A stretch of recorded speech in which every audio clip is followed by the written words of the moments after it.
Berikutnya, saudara, kapal perang TNI Angkatan Laut KRI Teluk Hading 538 terbakar di perairan Selayar, Sulawesi Selatan. Sebanyak 119 kru kapal dan penumpang selamat.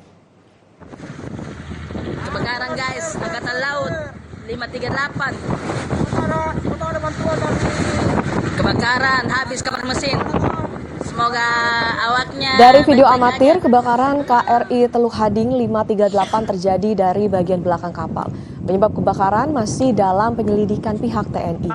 119 orang yang terdiri dari 62 kru kapal dan 57 penumpang selamat.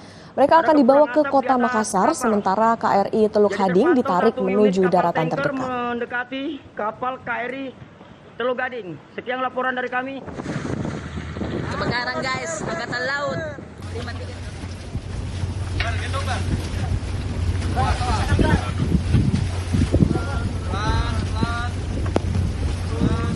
Berikut ini, saudara, adalah visual saat proses evakuasi 62 kru kapal dan 57 penumpang KRI Teluk Hading 538.